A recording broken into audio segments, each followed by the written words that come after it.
Hello, welcome to Dr. Sagar Sir classes on Indian economy.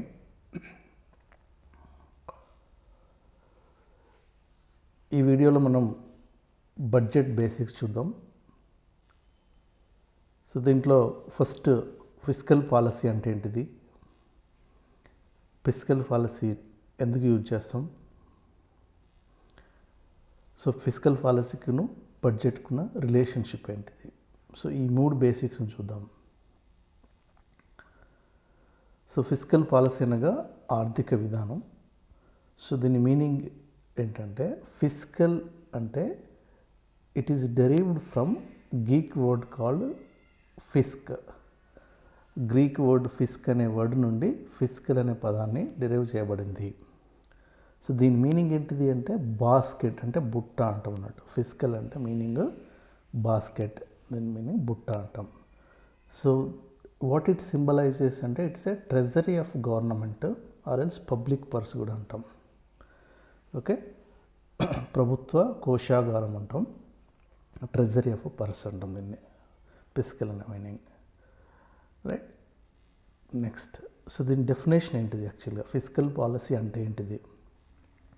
Fiscal policy అంటే ఇది set of decisions regarding taxation అంటే పన్నులు, expenditure వ్యయము, మరియు subsidies, other financial operations. అంటే ఏంటిది ఇది ఫిస్కల్ పాలసీ అంటే set of government decisions. Okay, set of government decisions regarding what, taxation, expenditure, subsidies, other financial operations. Okay, ఈ గవర్నమెంట్ డిసిషన్ యొక్క సమ్మేళనమే ఈ దేనికి సంబంధించిన గవర్నమెంట్ డిసిషన్స్ అంటే టాక్సేషన్ గురించి కావచ్చు, ఎక్స్పెండిచర్ గురించి కావచ్చు, సబ్సిడీస్ గురించి కావచ్చు. గవర్నమెంట్ కొన్ని డిసిషన్స్ని తీసుకుంటుంది. సో అలా తీసుకున్న డిసిషన్స్ని మనము ఫిస్కల్ పాలసీ అంటాం, దాన్ని ఆర్థిక విధానం అంటాం. రైట్, దీని పర్పస్ ఏంటి మరి ఇక్కడ.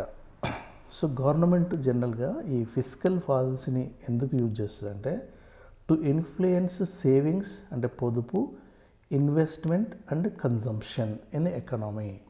ఒక ఎకనామీలో సేవింగ్స్ని అంటే పొదుపును, ఇన్వెస్ట్మెంట్ను అంటే పెట్టుబడిని, మరియు కన్జంప్షన్ అంటే వినియోగం వ్యయమును, సో వీటిని ఇన్ఫ్లుయెన్స్ చేయడానికి, వీటిని ప్రభావితం చేయడానికి ఫిస్కల్ పాలసీని యూజ్ చేస్తుంది గవర్నమెంట్. సో సేవింగ్స్ని ఎలా ప్రభావితం చేస్తుంది అంటే మనం గవర్నమెంట్ హౌస్ హోల్డ్స్ చేసే సేవింగ్స్ని నేను చెప్తాను ఎగ్జాంపుల్తోని.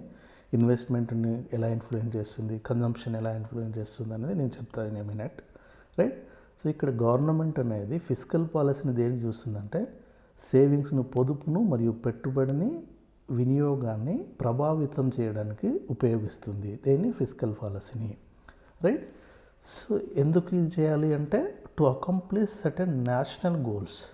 నేషనల్ గోల్స్ ఏంటి అంటే ఎగ్జాంపుల్ ఇన్కమ్ రీడిస్ట్రిబ్యూషన్ కావచ్చు, అంటే ఆదాయ పునఃపంపిణీ కావచ్చు, సోషియో ఎకనామిక్ వెల్ఫేర్ కావచ్చు, అంటే సామాజిక ఆర్థిక సంక్షేమం కావచ్చు, ఎకనామిక్ డెవలప్మెంట్ ఆర్థిక అభివృద్ధి, ఇంక్లూజివ్ గ్రోత్ సమ్మిళిత వృద్ధి అంటాం దీన్ని.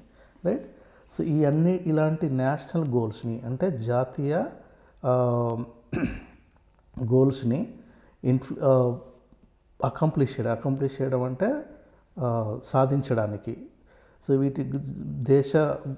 దేశానికి సంబంధించిన గోల్స్ని సాధించడానికి అంటే గోల్స్ ఎలాంటివి అంటే ఫర్ ఎగ్జాంపుల్ ఇన్కమ్ రీడిస్ట్రిబ్యూషన్ కావచ్చు, సోషియో ఎకనామిక్ వెల్ఫేర్ కావచ్చు, ఎకనామిక్ డెవలప్మెంట్ కావచ్చు, ఇంక్లూజివ్ గ్రోత్ కావచ్చు. ఇలాంటి గోల్స్ను సాధించడానికి ఈ గవర్నమెంట్ అనేది ఫిస్కల్ పాలసీని యూజ్ చేస్తుంది. రైట్, నౌ సో దీనివల్ల బెనిఫిట్స్ ఏంటిది. సో ఎప్పుడైనా ఫిస్కల్ పాలసీ కనుక ప్రాపర్గా గవర్నమెంట్ మేక్ చేసింది అనుకోండి, ప్రాపర్గా తయారు చేసింది అనుకోండి, దానివల్ల వచ్చే బెనిఫిట్స్ ఏంటి మరి. Right, let us see one by one. So it is used to fight the inflation. ఏది వెల్ స్ట్రక్చర్డ్ ఫిస్కల్ పాలసీ, మంచిగా కనుక ఫిస్కల్ పాలసీని వాళ్ళు గవర్నమెంట్ ప్రిపేర్ చేసి ఉంటే, ఫిస్కల్ పాలసీ అంటే ఏమన్నాను, set of government decisions. So ఈ డిసిషన్స్ కనుక ప్రాపర్గా ఉంటే we can fight inflation. Inflation అంటే ధరల పెరుగుదల. సో ఎలా చేస్తాం చూద్దాం ఇక్కడ ఎగ్జాంపుల్లో. సో ఫర్ ఎగ్జాంపుల్ ఇన్కమ్ ట్యాక్స్ను పెంచినాం అనుకోండి, higher the income tax, what does it mean? Reduces disposable income. Disposable income అంటే ఖర్చు చేయదగిన ఆదాయం. ఇప్పుడు ఫర్ ఎగ్జాంపుల్ 10 lakhs పైన 30% అనుకుందాం. యాక్చువల్గా some income let say 20 lakhs పైన 30% ఇన్కమ్ అనుకున్నాం. 30% ట్యాక్సెస్ వేసింది అనుకున్నాం. సో 20 lakhsకి బదులుగా 30% అందులోకి వెళ్ళి, of course the calculation part I'm not going, there is different strategy. Savings తీసేయడం, అది తీసేయడము, ఎల్ఐసీస్ తీసేయడము, ఇవన్నీ ఉంటాయి. I will explain that later. So ఇక్కడ అజ్యూమిట్. సో 20 lakhs శాలరీ వస్తే దాంట్లోకి వెళ్ళి 30% ట్యాక్స్ గవర్నమెంట్కి వెళ్ళిపోతుంది. అంటే ట్యాక్సెస్ని ఎక్కువ పెంచినాం అనుకో, మన దగ్గర ఉండే డబ్బు అనేది తగ్గుతుంది. మన దగ్గర ఉండే డబ్బు తగ్గుతుంది అంటే దాని మీనింగ్ ఏంటి? ఎక్కువ డబ్బు గవర్నమెంట్ పోతుంది, రైట్? సో మన దగ్గర ఉన్న డబ్బు తగ్గిందంటే మనం ఖర్చు చేయాల్సిన ఖర్చు చేసే ఇన్కమ్ కూడా తగ్గినట్టే కదా.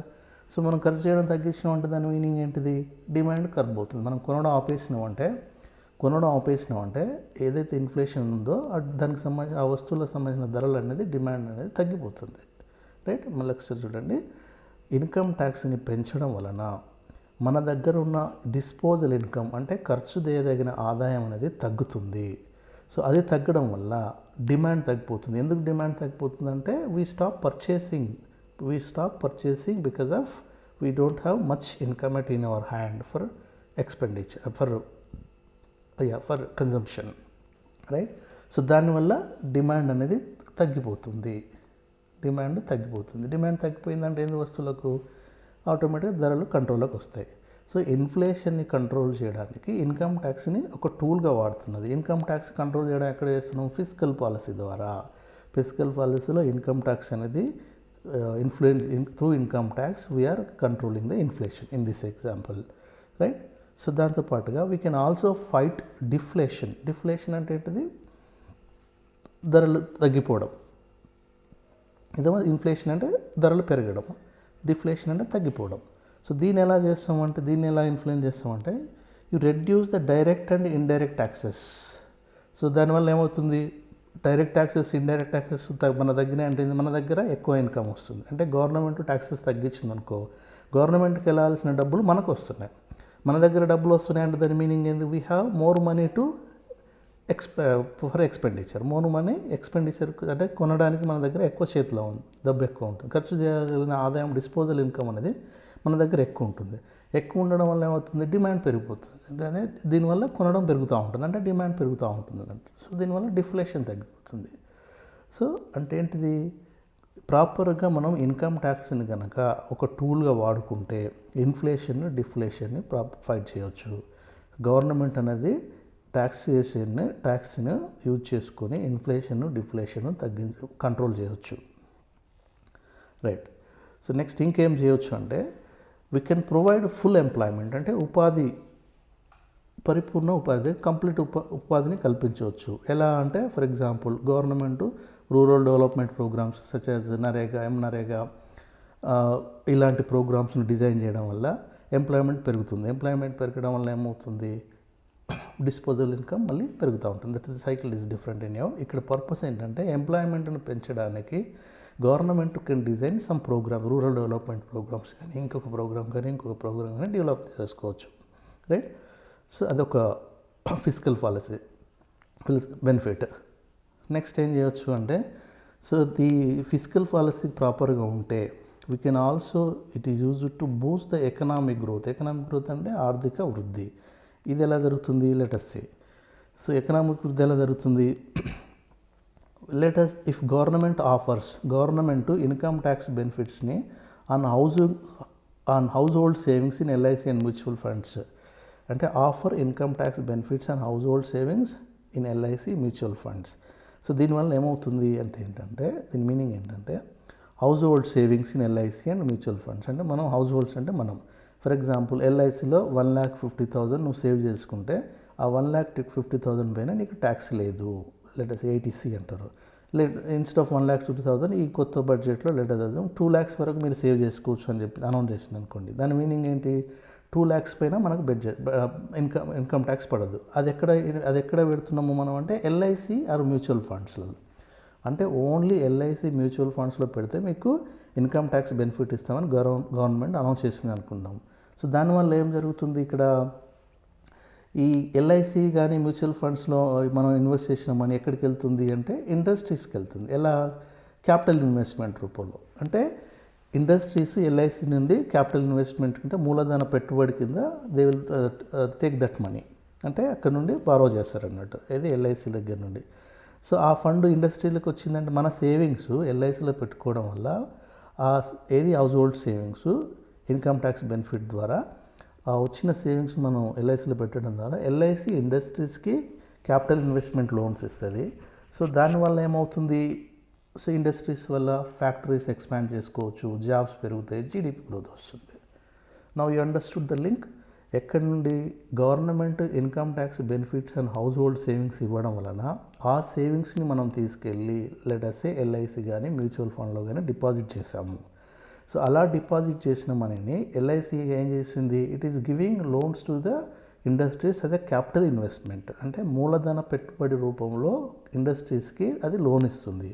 సో దానివల్ల కంపెనీ ఏమవుతుంది, వాళ్ళ ఫ్యాక్టరీ ఎక్స్పాండ్ చేసుకోవడం కానీ, సో దానివల్ల ఫ్యాక్టరీ ఎక్స్పాన్షన్ అవ్వడం వల్ల యాక్టివిటీస్ పెరగడం అంటే జాబ్స్ పెరిగినాయంటే గ్రోత్, జీడిపి గ్రోత్ పెరిగినట్టు.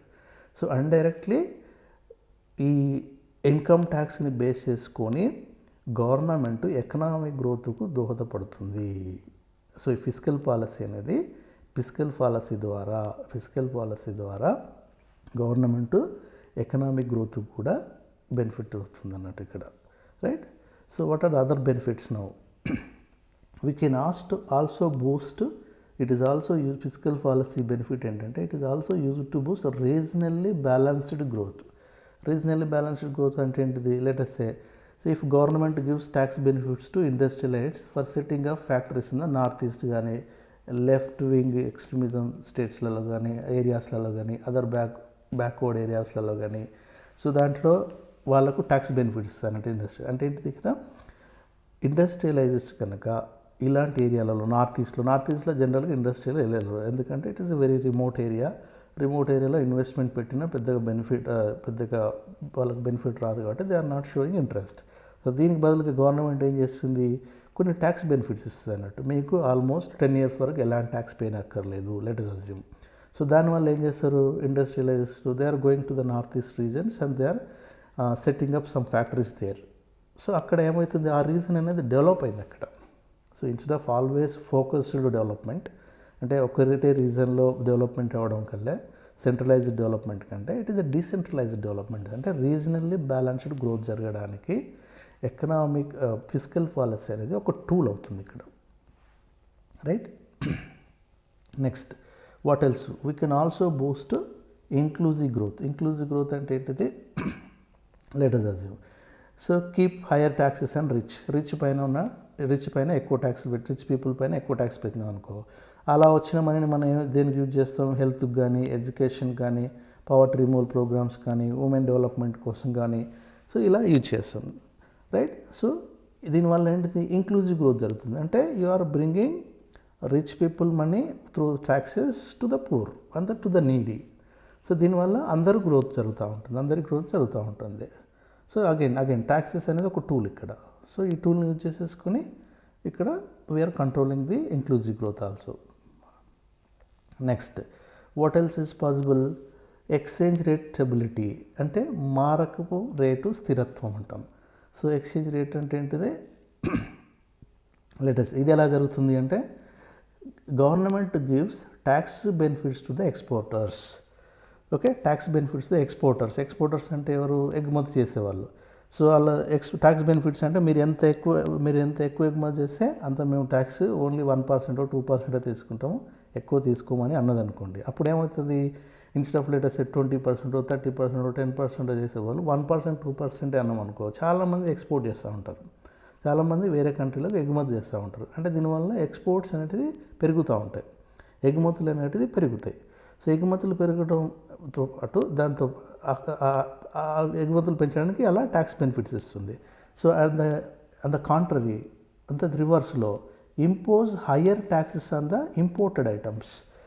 సో దీన్ని ఎందుకు, ఇంపోర్టెడ్ ఐటమ్స్ అంటే మంచి రాయల్ ఎన్ఫీల్డ్ కావచ్చు, లేకపోతే ఇంకా సమ్ అదర్ కావచ్చు, ఇలాంటి ఇంపోర్టెడ్ ఐటమ్స్ పైన ఎక్కువ ట్యాక్స్ పెట్టినాం అనుకోండి, ఇంపోర్ట్స్ అనేది రెడ్యూస్ అయిపోతాయి. ట్యాక్సెస్ని హై ట్యాక్సెస్ అనుకుంది, people don't import too much. అంటే ఇంపోర్ట్ జరుగుతూ ఉంటుంది, బట్ ఈ ఎక్కువ ట్యాక్సెస్ ఉండడం వల్ల ఇంపోర్ట్స్ అనేది తగ్గుతాయి ఇక్కడ. అంటే ఏంటిది, ఎగుమతులను పెంచడానికి ట్యాక్స్ బెనిఫిట్స్ ఇస్తున్నాము, దిగుమతులను తగ్గించడానికేమో హయ్యర్ ట్యాక్సెస్ వేస్తున్నాము. సో దీనివల్ల ఏం జరుగుతుంది రిజల్ట్ అంటే, కరెంట్ అకౌంట్ డెఫిసిట్ అంటే కరెంట్ ఖాతా లోటు అంటుంది, it will be in the controlled fashion. Current account deficit అంటే నేను తర్వాత చెప్తాను వచ్చే క్లాసులలో.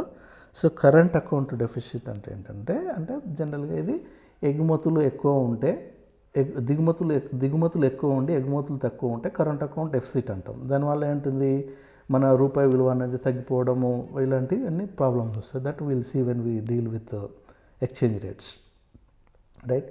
సో ఈ కరెంట్ అకౌంట్ డెఫిసిట్ అనేది కంట్రోల్లో ఉంటుంది, రైట్. సో దీనివల్ల ఏమవుతుంది, రూపాయి నుండి డాలర్ కన్వర్షన్ కానీ, డాలర్ నుండి రూపాయి కన్వర్షన్ కానీ, ఇలాంటి వొలటాలిటీ అంటే అస్థిరత్వం ఏమైనా ఉందనుకోండి, ఆ అస్థిరత్వం అనేది కంట్రోల్కి వస్తుంది, రైట్. సో రూపాయి నుండి డాలర్ కన్వర్ట్ చేసినప్పుడు ఈ ధరలు అనేటిది కంట్రోల్లోకి వస్తాయి అన్నట్టు. ఇది ఎగుమతుల పైన ట్యాక్సెస్ విధించడము లేదంటే ఎక్కువ పెంచడము, ట్యాక్సెస్ తగ్గించడం వలన ఈ కరెంట్ అకౌంట్ డెఫిసిట్ అనేది కంట్రోల్కి వస్తుంది. దానివల్ల రూపాయి విలువ అనేది కంట్రోల్లో ఉంటుంది.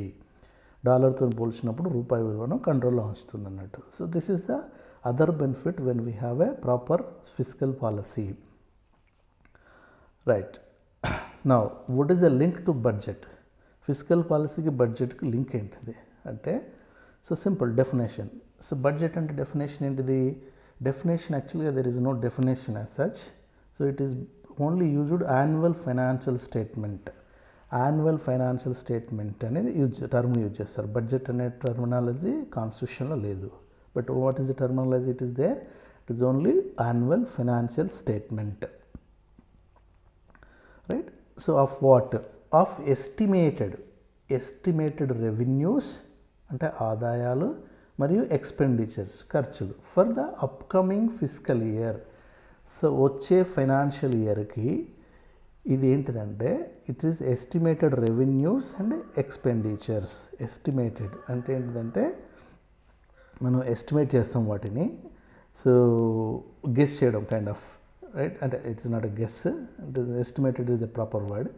సో రెవెన్యూస్ని అంటే ఆదాయాలను, ఎక్స్పెండిచర్ను వచ్చే ఫైనాన్షియల్ ఇయర్కి ఎస్టిమేట్ చేసిన డాక్యుమెంట్నే దీన్నే యాన్యువల్ ఫైనాన్షియల్ స్టేట్మెంట్ అని మనం బడ్జెట్ అంటాం, రైట్.